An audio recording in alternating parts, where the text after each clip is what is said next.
Ma sœur a programmé le renouvellement de ses vœux le jour de mon mariage parce que nous avions réservé en premier. Ma fiancée et moi n'avons pas protesté, ni changé la date, ni appelé un seul membre de la famille. 84 invités ont choisi. Son photographe a posté l'allée vide avant même que nous ayons coupé le gâteau. Je ne suis pas le genre de personne à faire des scènes. Je tiens à le préciser d'emblée, car une partie de ce que je vais vous raconter pourrait donner l'impression que j'ai orchestré une sorte de complot de vengeance. Ce n'est pas le cas. J'ai simplement cessé de me porter volontaire pour être la personne raisonnable. Je m'appelle Sylvain. J'ai 31 ans, je suis ingénieur en mécanique, je vis en dehors de Richmond, en Virginie. J'ai demandé ma petite amie, Noémie, en mariage en mars après 4 ans passés ensemble. Rien d'extravagant. Je l'ai emmenée à ce petit belvédère où nous avions eu notre premier vrai rendez-vous.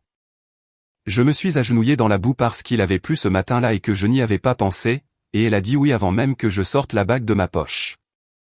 Ça, c'est Noémie. Elle n'a pas besoin de mise en scène. Elle a juste besoin que les choses soient réelles. Nous avons commencé à organiser le mariage presque immédiatement. Noémie est ergothérapeute pédiatrique, elle est donc organisée par nature. En 2 semaines, nous avions réservé un lieu, Millstone Farm, cette grange restaurée à environ 40 minutes de la ville. Une date fin septembre, nous l'avons dit aux 2 familles la même semaine que la réservation. Mes parents ont dit « Félicitations ». Ma sœur Karine a dit « Septembre, il va faire tellement chaud ». Et ça, avec le recul, a été le premier signe que j'ai ignoré. Je dois vous expliquer Karine. Elle a 5 ans de plus que moi. Ce n'est pas un monstre. Ce n'est pas une méchante de dessin animé qui se tortille les cheveux et complote ma chute. C'est juste quelqu'un qui a toujours eu besoin d'être le centre de toutes les pièces où elle entre. Et quand ce n'est pas le cas, elle trouve un moyen de vous en faire porter le chapeau. Un exemple rapide, quand j'ai obtenu mon diplôme de Virginia Tech, magna cum laude en génie mécanique, ce qui, si vous connaissez ce programme, n'est pas facile. Mes parents ont organisé un petit barbecue pour fêter ça. Karine est venue, m'a donné une carte, puis a passé la majeure partie de l'après-midi à raconter à tout le monde la rénovation de la cuisine qu'elle et Didier faisaient. À la fin de la journée, 3 parents différents m'ont demandé comment allait la rénovation. Personne ne m'a posé de questions sur mes offres d'emploi. Je ne pense pas que Karine ait planifié ça. Elle a juste une gravité qui attire toutes les conversations vers elle, et ma famille a passé des décennies à graviter autour d'elle. Elle s'est mariée il y a 5 ans avec son mari, Didier. Un gars assez sympa. Tranquille. Le genre de personne qui dit tout ce que tu veux, ma chérie a tout et le pense vraiment. Leur mariage était une production complète, 200 invités, invitations personnalisées, un orchestre de 12 musiciens. Mes parents ont couvert la majeure partie des frais. Je ne m'en suis pas soucié à l'époque. J'avais 26 ans, je ne sortais même pas encore avec Noémie, et je me disais que quand mon tour viendrait, les choses seraient équitables. Mes parents sont Henri et Juliette. Papa est un électricien à la retraite. C'est le genre d'homme qui montre son amour en réparant les choses et en étant présent, mais il ira jusqu'au bout pour éviter une confrontation. Maman est le moteur. Elle gère le calendrier familial, arbitre chaque dispute, et a passé les 30 dernières années à gérer les sentiments de Karine parce que c'est plus facile que d'écouter les retombées quand elle ne le fait pas. Quelque part en chemin, c'est devenu le système d'exploitation familiale. Karine a des émotions. Tout le monde s'adapte et on me dit d'être la personne la plus mature parce que je suis celle qui peut le supporter. Pour information, je peux le supporter. Je me suis juste lassé d'être le seul à qui on l'attend. Quoi qu'il en soit, les fiançailles ont été formidables. Les parents de Noémie étaient ravis. Ils ont proposé d'aider avec les coûts. Mes parents ont dit qu'ils contribueraient aussi. Papa m'a pris à part lors d'un dîner de famille et m'a dit « Nous avons aidé Karine. Nous t'aiderons. » C'est juste. Il a mentionné un chiffre. C'était généreux. Je l'ai remercié, lui ai dit que nous ferions des choses raisonnables, et c'est tout. Pendant environ 6 semaines, tout était normal. Nous choisissions des couleurs, goûtions des échantillons de traiteurs, nous disputions pour savoir si un photomaton était ringard ou amusant. Des choses normales de mariage. La meilleure amie de Noémie, Maëlle, était la demoiselle d'honneur. Mon ami Théo, nous sommes amis depuis la première année, était le garçon d'honneur. La vie était belle. Puis un dimanche de mai, nous étions chez mes parents pour le dîner. Karine et Didier étaient là. Maman avait préparé son plat de poitrine de bœuf, qu'elle ne fait que pour ce qu'elle considère comme des occasions importantes, ce qui aurait dû être mon deuxième signe. Nous débarrassions les assiettes quand Karine a tapé sa fourchette contre son verre d'eau comme si elle était à un banquet. Didier et moi avons une annonce à faire, a-t-elle dit. Tout le monde s'est arrêté. Didier a souri, ce vague sourire qu'il a quand il a été coaché. Nous allons renouveler nos vœux. Maman a joint les mains. Papa a hoché la tête avec approbation. J'ai dit, félicitations. Noémie a dit quelque chose de gentil sur la façon dont c'était une belle façon de célébrer 5 ans. Puis Karine a annoncé la date, le 21 septembre. Je n'ai pas réagi tout de suite. Mon cerveau a juste comme mis en pause parce que le 21 septembre était la date de notre mariage. La main de Noémie a trouvé mon genou sous la table et l'a serré. Karine, j'ai dit, c'est notre mariage. Elle a à peine levé les yeux de son téléphone. Je sais que c'est le même week-end, mais nous avons en fait réservé l'église avant que vous ne réserviez votre grange. Didier et moi avons versé notre acompte en février. Nous avons annoncé notre date en mars. J'ai dit que tout le monde était au courant. Annoncer n'est pas réservé, a-t-elle dit. Et puis elle a fait ce petit sourire pincé et a dit, je suis sûr que les gens peuvent s'arranger. Ce sont des lieux différents, des heures différentes. J'ai regardé ma mère. C'était le moment où elle était censée dire quelque chose. Elle était censée dire, Karine, c'est ridicule. Choisis un autre week-end. Ma mère a bu une gorgée de son thé glacé et a dit, je pense que ça pourrait marcher si nous coordonnions les horaires. C'est là que j'ai réalisé qu'elle savait déjà. Elle savait avant le dîner. Elle le savait probablement depuis des semaines et elle ne m'avait pas dit un mot. Noémie et moi sommes rentrés en voiture la plupart du temps en silence. Pas le genre de silence colérique, mais le genre de silence où l'on rumine la même chose dans sa tête et où l'on attend de voir qui le formulera en premier. À mi-chemin, en traversant cette portion de la route 60 où il n'y a que des terres agricoles et une station-service occasionnelle, Noémie a dit, le visage de ta mère quand Karine a dit la date. Elle n'était pas surprise. Non, j'ai dit. Elle ne l'était pas. Elle savait, Sylvain.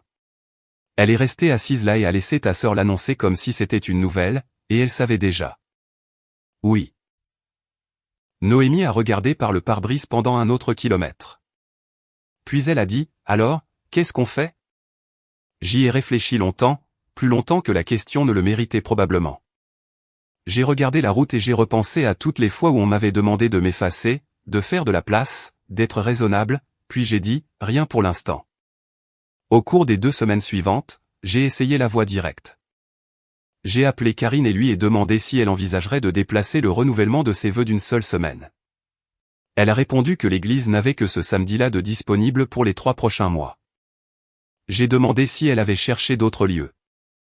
Elle a répondu que l'église était sentimentale et qu'elle n'allait pas compromettre sa célébration parce que j'avais choisi une grange. C'est notre mariage, Karine, pas un barbecue. Et c'est notre mariage, a-t-elle dit. 5 ans, c'est une étape importante, Sylvain. Je suis désolé si tu te sens éclipsé, mais je ne peux pas mettre ma vie en suspens à cause de ton calendrier. J'ai laissé cette phrase en suspens pendant 1 minute. Mon calendrier? Comme si j'avais planifié toutes mes fiançailles pour l'incommoder. J'ai ensuite appelé ma mère. Je n'ai pas crié. Je n'ai pas culpabilisé. Je lui ai juste demandé directement, tu étais au courant de la date avant le dîner. Il y a eu une pause. Karine a mentionné qu'elle cherchait en septembre. Je lui ai dit que ça pourrait être serré, mais elle y tenait. Tu n'as pas pensé à me le dire? Je ne voulais pas déclencher une dispute avant qu'il n'y ait quelque chose à se disputer. Maman, il y a quelque chose à se disputer. Elle a soupiré. Ce soupir particulier qu'elle fait quand elle est sur le point de me demander d'absorber quelque chose. Sylvain, tu sais comment Karine est. Si j'avais résisté, elle aurait eu l'impression que je choisissais un camp. J'ai juste pensé que si nous planifions le timing avec soin, tout le monde pourrait. Pourrait quoi? Assister à 2 événements le même jour, à 40 minutes d'intervalle? Les gens le font tout le temps avec les remises de diplômes et ce genre de choses. J'ai failli rire. Je ne l'ai pas fait parce que ce n'était pas drôle, mais la comparaison de mon mariage à un conflit d'emploi du temps entre deux cérémonies scolaires était si parfaitement ma mère que j'ai presque admiré l'engagement dans le rôle. J'ai laissé tomber. Pas parce que j'étais d'accord. Parce que j'ai appris il y a longtemps qu'argumenter avec ma mère à propos de Karine, c'était comme essayer de négocier avec un système météorologique. On ne change pas la pression. On décide juste si on sort ou non. Voici où ça s'aggrave. Environ une semaine après cet appel, j'ai envoyé un SMS à mon père concernant le budget du mariage. Nous n'avions rien officialisé, mais il avait mentionné un chiffre lors d'un dîner en avril. 15 000 €, la même somme que ce qu'ils avaient donné à Karine. Je ne comptais pas dessus pour les dépenses essentielles, mais cela devait couvrir l'amélioration du traiteur et l'open bar, et nous avions déjà fait des sélections en fonction de cela. Papa m'a rappelé au lieu de m'envoyer un SMS, ce qui était inhabituel pour lui. Mon père est un adepte des SMS. Il m'a un jour envoyé un message en cette partie plutôt que de décrocher le téléphone. Donc, quand son nom est apparu comme un appel réel, j'ai su que quelque chose n'allait pas. Il semblait mal à l'aise. Sylvain, je dois te parler de l'argent. D'accord. Ta mère et moi avons eu une conversation. Et le fait est qu'avec le renouvellement des vœux de Karine qui approche, il y a des coûts que nous n'avions pas anticipés. La location de l'église, la salle de réception, le traiteur. Elle a demandé si nous pouvions l'aider. Je n'ai rien dit. J'ai juste attendu. Alors, nous allons diviser ce que nous avons. Nous pouvons te donner 7 500 € et la même chose à Karine. J'ai laissé le silence s'étirer jusqu'à ce qu'il soit presque inconfortable. Puis j'ai dit, tu m'as promis 15 000 €. Le même montant que tu lui as donné pour son vrai mariage il y a 5 ans. Je sais et je suis désolé. C'est juste que ta mère est fermement convaincue que nous devrions soutenir les deux événements de manière égale. Les deux événements? Papa, l'un d'eux est mon mariage. L'autre est une fête que Karine a décidé d'organiser le même jour. Il n'avait pas de réponse à cela. Je pouvais l'entendre respirer. Finalement, il a dit, je vais en reparler à ta mère. Il n'a pas reparlé à ma mère. Ou s'il l'a fait, rien n'a changé. J'ai reçu un virement Venmo la semaine suivante. 7 500 €. J'ai montré à Noémie. Elle a regardé le chiffre, m'a regardé et a dit, tu vas bien? Pas vraiment. Qu'est-ce que tu veux faire? Et c'est la partie où les gens pourraient s'attendre à ce que je dise que j'ai appelé ma famille et crié ou que j'ai commencé à comploter une élaborée vengeance. Je ne l'ai pas fait. Je me suis assis sur notre porche arrière avec une bière et j'y ai réfléchi longtemps. Ce qui faisait mal, ce n'était pas l'argent.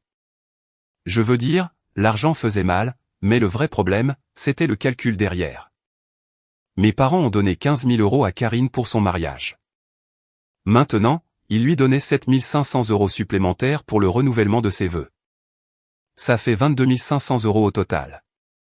Je recevais 7 500 € pour mon unique mariage. Et d'une certaine manière, ma mère avait présenté cela comme étant égal. J'ai appelé mon oncle Raymond ce soir-là. C'est le frère cadet de mon père. Ancien de la marine, il dirige maintenant une entreprise de gestion immobilière. Il vit à environ 1 heure au sud de nous. Oncle Raymond est la seule personne de ma famille qui dit exactement ce qu'il pense à tout moment, ce qui est probablement la raison pour laquelle ma mère le tolère à petite dose. Je lui ai tout raconté. Il a écouté sans m'interrompre, ce qui pour oncle Raymond est un signe de véritable inquiétude. Quand j'ai eu fini, il a dit, ta sœur a toujours été difficile, mais là, c'est un nouveau niveau. Quel est ton plan? Je n'en ai pas encore. Bien. N'en fais pas un de colère, fais-en un d'intelligence. Cette nuit-là, Noémie et moi nous sommes assis à la table de la cuisine et en avons discuté. Pas émotionnellement, mais stratégiquement. Nous nous sommes posé une question. Que voulons-nous vraiment?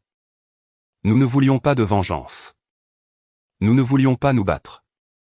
Nous voulions simplement que le jour de notre mariage soit le nôtre, entouré de personnes qui voulaient vraiment être là. Et cela nous a donné une idée.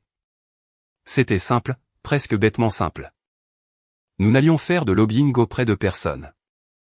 Nous n'allions pas culpabiliser, nous disputer ou faire campagne. Nous allions simplement donner le choix aux gens. La seule question était de savoir comment le faire d'une manière qui ne puisse pas être utilisée contre nous plus tard. Parce que si je savais une chose à propos de Karine, c'est qu'elle pouvait réécrire n'importe quelle situation pour se faire passer pour la victime. Quoi que nous fassions, cela devait être si propre, si neutre que même elle ne pourrait pas le manipuler. Noémie a sorti son ordinateur portable. J'ai une idée pour la formulation. J'ai regardé par-dessus son épaule. Elle a tapé pendant environ 10 minutes, a supprimé la moitié, a retapé, puis a tourné l'écran vers moi. Je l'ai lu 2 fois. Puis j'ai dit, c'est parfait. Elle a fermé l'ordinateur portable et a dit, pas encore. On attend. Quoi? Qu'il se sente à l'aise.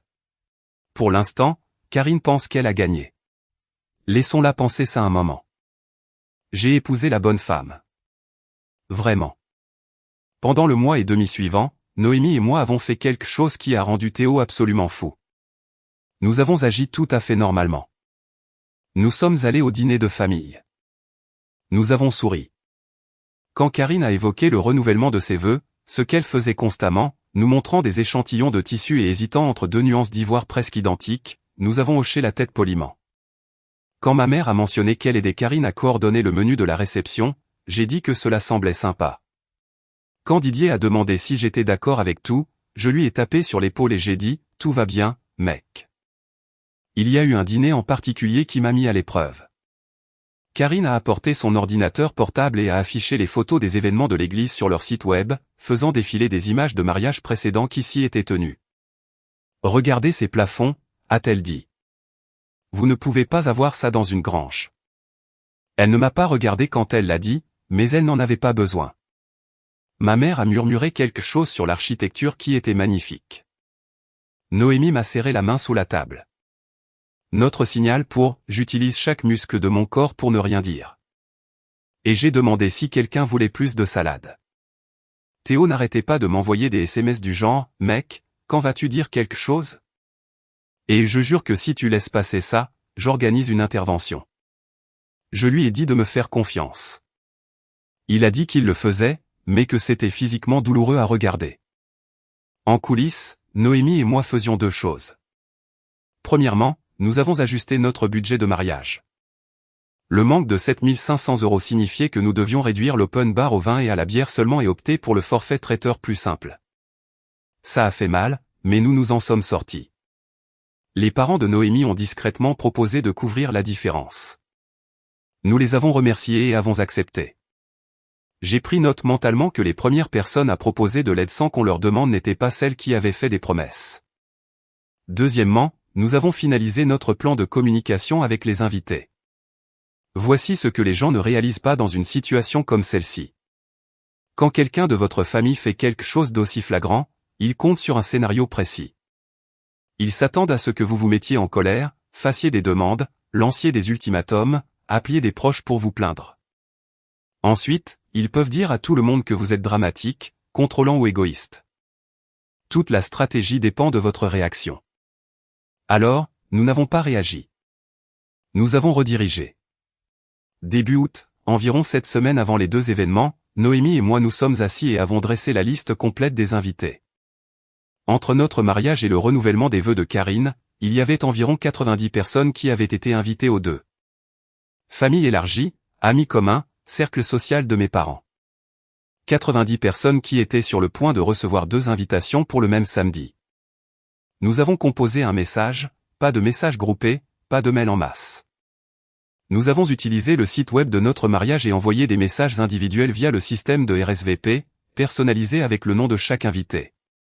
Voici ce qu'il disait, « Bonjour, nous savons que le 21 septembre est devenu une journée chargée pour notre famille.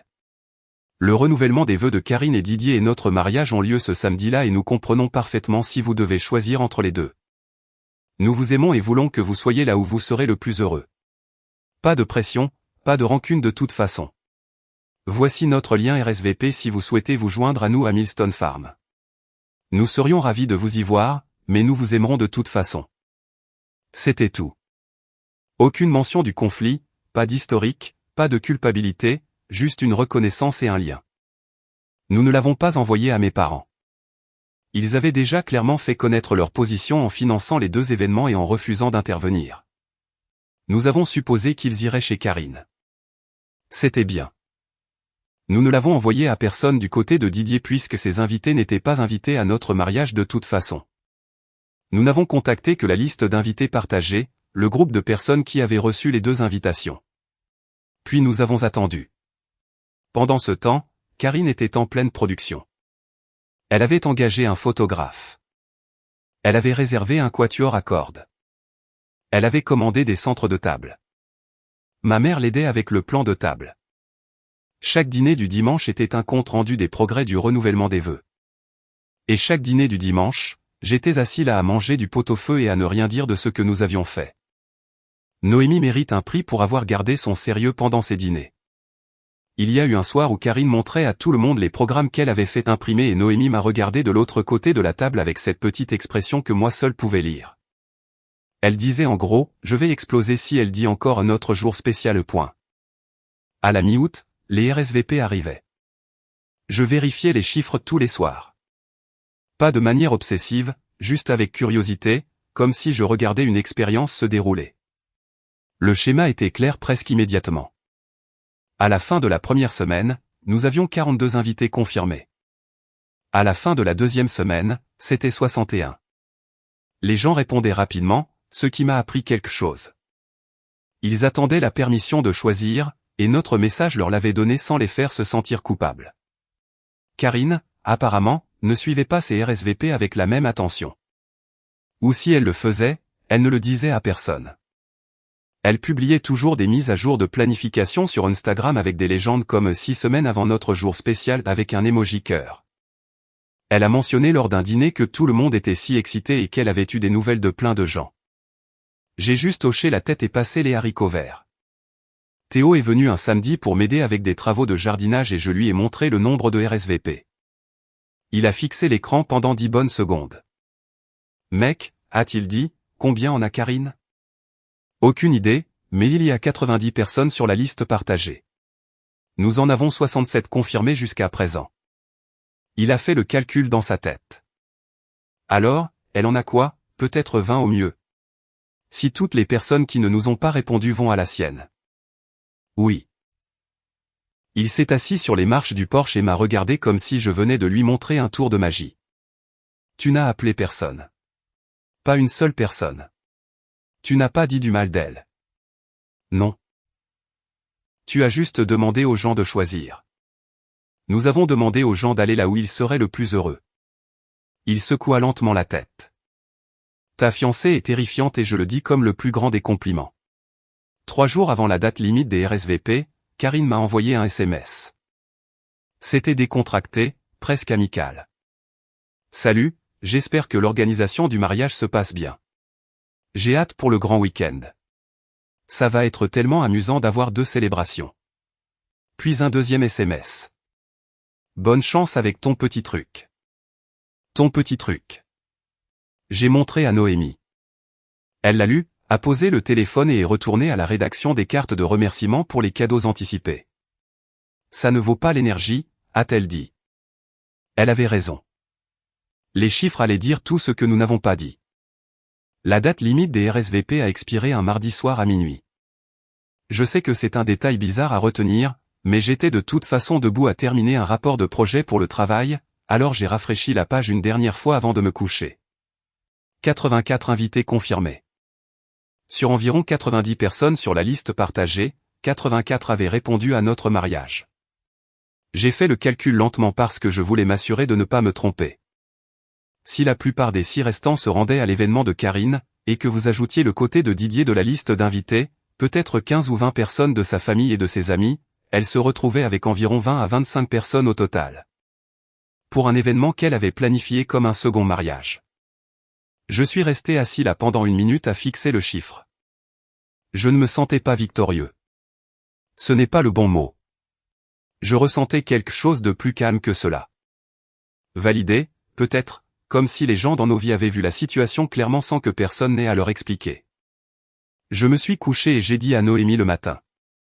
Elle a regardé le compte, a fermé les yeux 1 seconde et a dit, je suis contente que les gens l'aient vu. C'était la dernière fois que nous regardions les chiffres avant le mariage. Nous avions d'autres choses à faire. Les 3 dernières semaines furent un tourbillon, visite du lieu, plan de table, derniers essayages. La robe de Noémie était parfaite. D'habitude, je ne remarque pas les vêtements, mais quand elle a fait le dernier essayage et est venue me montrer, je sais qu'on n'est pas censé la voir avant le jour J, mais elle voulait mon avis sur un ajustement d'ourlet. J'ai dû m'asseoir un instant. Théo s'est moqué de moi plus tard, mais je m'en fiche. Pendant ces 3 semaines, la dynamique familiale a changé de petite manière. Ma mère m'a appelé 2 fois pour parler logistique. Elle voulait savoir à quelle heure notre cérémonie commençait pour qu'elle et papa puissent essayer d'assister aux deux. Je lui ai dit que notre cérémonie était à 16 heures. Elle a dit que celle de Karine était à 14 heures, alors ils iraient d'abord à l'église puis viendraient.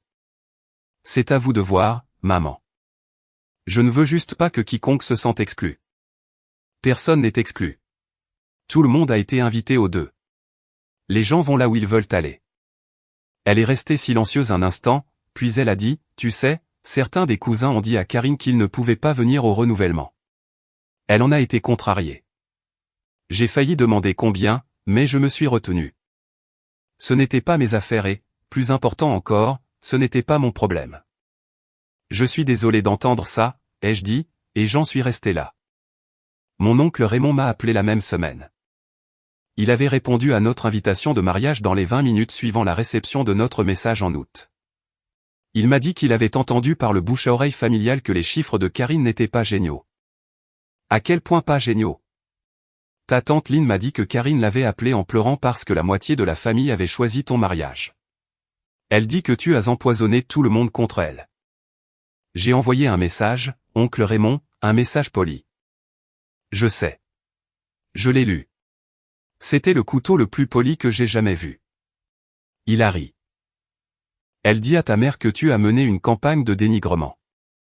Qu'est-ce que maman dit? Ce qu'elle dit toujours, elle dit que tu aurais dû déplacer ton mariage à un autre week-end pour maintenir la paix. J'ai laissé cela s'installer. Après tout, l'organisation, l'argent, les mois à faire semblant que tout était normal, la solution de ma mère était toujours que je devais être celui qui cède. Eh bien, dis-je, il est un peu tard pour ça. Oui, c'est vrai. Ta grange va être pleine, gamin. Profite de chaque minute. La semaine du mariage, Karine a tenté une dernière manœuvre. Elle a posté sur Facebook un long message émouvant sur la façon dont le renouvellement de ses vœux visait à célébrer un amour réel et durable et à quel point elle était reconnaissante envers les personnes qui se montrent vraiment quand ça compte. C'était suffisamment vague pour paraître inspirant, mais suffisamment précis pour que quiconque connaissant la situation puisse lire entre les lignes. Elle présentait les personnes qui avaient choisi mon mariage comme des déloyales. Noémie l'a vu et a simplement dit, « Mon Dieu, qu'elle est bienveillante !» Je n'ai pas répondu au message. Personne d'autre dans ma famille non plus. Il a obtenu 14 j'aime. 8 d'entre eux provenaient de personnes que je ne reconnaissais pas. Le jeudi avant le mariage, Théo et moi sommes allés à Millstone Farm pour la dernière visite. La grange était incroyable. Noémie et sa mère avaient passé des semaines sur les détails. Guirlandes lumineuses, arrangement de fleurs sauvages, longue table de ferme. Rien d'extravagant, juste chaleureux et authentique et exactement ce qu'il fallait. Théo s'est tenu au milieu de la grange, a regardé autour de lui et a dit, « Si jamais je me marie, je veux que ce soit exactement comme ça, mais avec un DJ qui prend des demandes. » Noémie a mis son veto au Cupid Shuffle. Alors c'est une visionnaire. Cette nuit-là, je n'ai pas pu dormir. Non pas à cause du stress du mariage. J'étais prêt pour cette partie. J'étais éveillé parce que je n'arrêtais pas de penser à mes parents assis sur un banc d'église le samedi après-midi, regardant Karine descendre une allée pour la 2e fois en 5 ans, puis conduisant 40 minutes pour me voir me marier pour la première fois. Je me demandais combien de sièges dans cette église seraient vides. Je me demandais si ma mère le remarquerait. Je me demandais si mon père dirait quelque chose. Je me suis endormi vers 1 heure du matin. Quand je me suis réveillé le vendredi, j'avais un message de Karine. C'était juste 2 mots. Demain sera parfait et elle avait raison, juste pas pour les raisons qu'elle pensait. Samedi matin, 21 septembre, le jour de mon mariage. Je me suis préparé à l'appartement de Théo parce que c'était plus proche du lieu.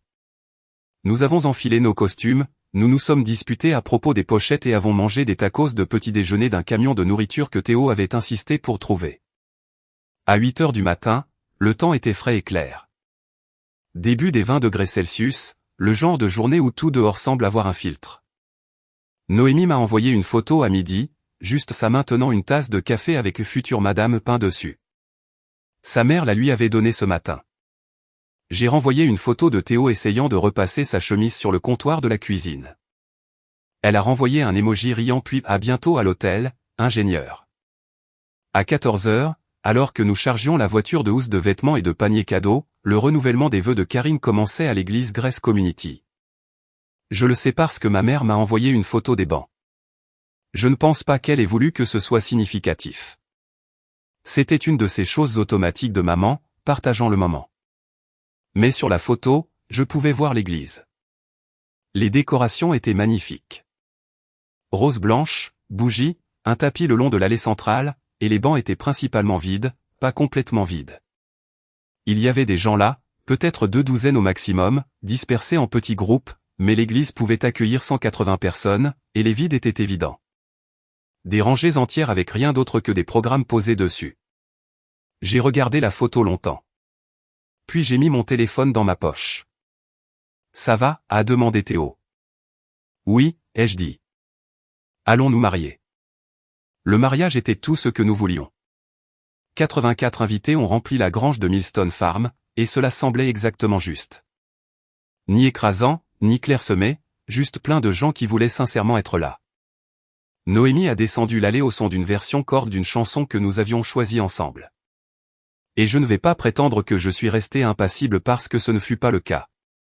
Théo m'a tendu un mouchoir sans me regarder, ce qui était la chose la plus Théo qu'il ait jamais faite. Nous avons prononcé nos vœux. Nous avons fait l'échange des alliances. L'officiant nous a déclarés mariés et la grange a éclaté.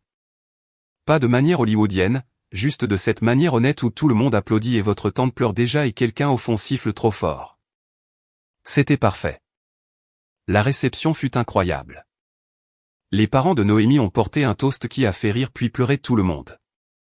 Le discours du meilleur ami de Théo était à 60% pour se moquer de moi et à 40% sincèrement gentil, ce qui est exactement le ratio que j'aurais choisi. Mon oncle Raymond m'a pris à part à un moment donné et m'a dit, « Ta mère et ton père sont arrivés il y a environ 45 minutes. Ils venaient de l'église. » J'avais remarqué qu'ils étaient arrivés pendant le cocktail, peut-être 1 heure après notre cérémonie. Mon père m'a serré dans ses bras. Ma mère m'a serré dans ses bras aussi. Mais c'était l'un de ces câlins où l'on sent la tension dans les épaules de l'autre personne. Elle a dit, « Félicitations, mon chéri. » Et cela semblait sincère, mais ses yeux continuaient de parcourir la pièce comme si elle faisait un décompte. Je ne lui ai pas posé de questions sur le renouvellement des vœux. Elle ne s'est pas portée volontaire. La soirée s'est poursuivie. Nous avons dansé. Nous avons mangé. Nous avons coupé le gâteau pendant que Théo tentait de lancer un chant qui, heureusement, n'a pas pris. Noémie a enlevé ses chaussures vers 21 heures et ne les a pas remises. Ses colocataires d'université l'ont entraîné sur la piste de danse pour une chanson qui, apparemment, était leur hymne. Et la voir rire comme ça, entourée de gens qu'il aimait, c'est le moment que je garderai pour toujours.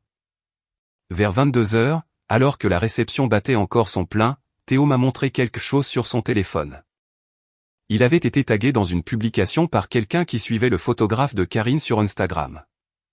La photographe, une femme nommée Jess quelque chose, je n'ai jamais eu son nom de famille, avait publié une story Instagram plus tôt dans la soirée.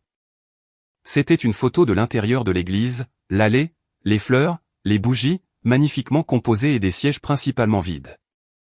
La légende disait, quand le lieu est aussi magnifique, qui a besoin d'une foule, avec un emoji crâne.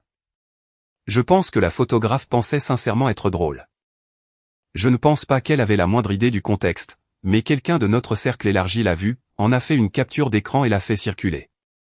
Au moment où Théo me l'a montrée, elle avait été partagée dans au moins 3 discussions de groupes familiales différentes. Je l'ai regardée, lui ai rendu le téléphone et j'ai dit, ne le montre pas à Noémie ce soir. Évidemment, Noémie l'a découvert le lendemain matin lorsque sa demoiselle d'honneur, Maëlle, le lui a montré pendant que nous rangions la table des cadeaux. Elle a regardé la capture d'écran pendant un long moment, puis a dit doucement, cette photographe ne savait pas dans quoi elle mettait les pieds. Non, elle ne savait pas. J'ai presque de la peine pour Karine. Elle s'est arrêtée. Presque. Les conséquences furent rapides. Karine a appelé ma mère ce dimanche matin, en sanglots. Je le sais parce que ma mère m'a ensuite appelé et elle ne sanglotait pas. Elle était furieuse. Que as-tu fait? A-t-elle dit en guise de salutation. Bonjour, maman. Le mariage était merveilleux. Merci de demander. Sylvain, ta sœur est dévastée. Sais-tu combien de personnes sont venues à son renouvellement? 11 personnes. La plupart étaient des proches de Didier. Et maintenant, la photo de cette photographe est partout et les gens se moquent d'elle. Je n'ai pas pris cette photo. Je ne l'ai pas postée. Je ne l'ai pas partagée. Tu as monté la famille contre elle. Comment? Que ai-je fait précisément? Elle s'est tue. Parce que voilà le truc. Elle ne pouvait rien nommer. Je n'avais appelé personne. Je ne m'étais pas plaint publiquement. Je n'avais rien posté sur les réseaux sociaux. J'avais envoyé un message poli donnant aux gens un choix et les gens ont choisi. Tu aurais pu déplacer ton mariage, a-t-elle finalement dit. Tu aurais pu être la personne la plus mature. Maman, je suis la personne la plus mature depuis 31 ans. Karine a programmé son événement le jour de mon mariage. Tu le savais et tu ne me l'as pas dit. Tu as pris de l'argent que tu m'avais promis et tu lui en as donné la moitié. Je n'ai contesté rien de tout cela. J'ai juste laissé les gens décider où ils voulaient être. La ligne est restée silencieuse pendant un long moment. Puis elle a dit, cette famille s'écroule. Et a raccroché. Je suis resté assis là, tenant le téléphone, et j'ai pensé, non, maman. Elle s'est écroulée il y a longtemps. Tu ne l'as juste pas remarqué parce que j'étais celui qui la maintenait ensemble. Mon père fut une autre histoire. Il est arrivé à notre appartement sans prévenir le mercredi soir suivant. Il s'est tenu sur le porche, les mains dans les poches de sa veste et a dit, « Je peux entrer ?» Nous nous sommes assis à la table de la cuisine. Noémie a préparé du café puis s'est excusée pour nous laisser de l'espace. Bien que j'ai découvert plus tard qu'elle entendait tout depuis la chambre. « Je te dois des excuses, » a-t-il dit. « D'accord. J'ai laissé ta mère gérer ça et je n'aurais pas dû. L'argent n'était pas juste. La date n'était pas juste et je suis resté là et j'ai laissé faire parce que je ne voulais pas me battre à ce sujet. Je sais, papa. Ton mariage était magnifique. Je suis désolé de ne pas avoir été là depuis le début. Tu étais là pour la cérémonie. J'aurais dû être là toute la journée. J'aurais dû dire à ta sœur de déplacer le renouvellement de ses vœux. J'aurais dû dire à ta mère que l'argent était déjà promis. Il a baissé les yeux vers son café. J'ai passé tout mon mariage à éviter les disputes et tout ce que j'ai fait, c'est laisser la mauvaise personne se battre seule. Cela m'a frappé plus fort que prévu. Je n'ai pas pleuré, mais quelque chose s'est relâché dans ma poitrine que je n'avais pas réalisé être tendu. J'apprécie que tu dises ça, papa. Je sais que je ne peux pas réparer ça du jour au lendemain, mais je vais essayer. Karine et moi n'avons pas parlé pendant 2 mois. Elle m'a bloqué sur les réseaux sociaux, ce que je n'ai découvert que parce que Théo me l'a dit. Elle a dit à des membres de la famille que je l'avais humiliée exprès. Elle a commodément omis le fait qu'elle avait programmé son événement le jour de mon mariage, pris mon argent et m'avait envoyé un message, « Bonne chance avec ton petit truc ». Oncle Raymond m'a dit que Didier s'était en fait excusé auprès de lui en privé lors d'une réunion de famille à laquelle je n'étais pas. Il a dit que Didier lui avait dit, « Je savais que c'était une mauvaise idée. Je ne savais juste pas comment le lui dire. » Ce qui correspond, Didier n'a jamais su comment dire quoi que ce soit à Karine. Environ 3 mois après le mariage, les choses ont commencé à changer. Pas de façon spectaculaire, pas dans une grande scène de réconciliation, juste lentement. Mon père a commencé à m'appeler tous les dimanches juste pour parler. Il est venu nous voir quelques fois, apportant une fois un cadeau de pendaison de crémaillère pour l'appartement que nous venions d'acheter. Il n'a jamais mentionné Karine pendant ses visites, et je n'ai pas posé de questions. Ma mère a envoyé une carte pour l'anniversaire de Noémie en novembre. C'était une jolie carte. Elle l'avait signée, avec amour, maman et papa. Ce qui était la première fois qu'elle s'incluait dans quelque chose adressé à Noémie sans qu'un événement familial ne l'exige. Noémie l'a mise sur le réfrigérateur. Karine et moi sommes toujours en contact minimal. Elle m'a débloqué éventuellement, mais nous n'avons pas eu de vraie conversation. Elle a posté quelques photos du renouvellement de ses vœux. Elles étaient jolies, honnêtement. Bien prises avec une légende sur les célébrations intimes avec les personnes qui comptent le plus. Je n'ai pas réagi. Je ne sais pas si nous serons un jour proches à nouveau. Une partie de moi est triste à ce sujet. C'est ma sœur, mais j'ai passé beaucoup de temps à être la personne qui pliait pour qu'elle n'ait pas à le faire, et je ne peux plus faire ça. Si elle veut un jour en parler sérieusement, non pas pour attribuer des blâmes, mais pour vraiment comprendre ce qui s'est passé, je serai là. Mais je ne vais pas courir après. Noémie et moi allons bien. Vraiment bien. Nous sommes rentrés de notre lune de miel début octobre et nous nous sommes installés dans la vie conjugale de cette manière où tout semble à la fois nouveau et complètement naturel. Elle se moque toujours de moi d'avoir fait ma demande en mariage dans la boue. Je lui dis toujours que c'était romantique. Nous avons tous les deux raison. La semaine dernière, je parcourais les photos de mariage et j'en ai trouvé une de la réception. C'est Noémie et moi sur la piste de danse. Nous rions tous les deux de quelque chose dont je ne me souviens même pas. La grange est pleine de monde derrière nous. Guirlandes lumineuses, fleurs sauvages. 84 personnes qui ont choisi d'être là. J'ai regardé cette photo pendant un moment. Puis je l'ai mise dans un cadre et l'ai posée sur mon bureau. Personne ne les a forcés à venir. Ils sont juste venus, et c'est ça qui compte.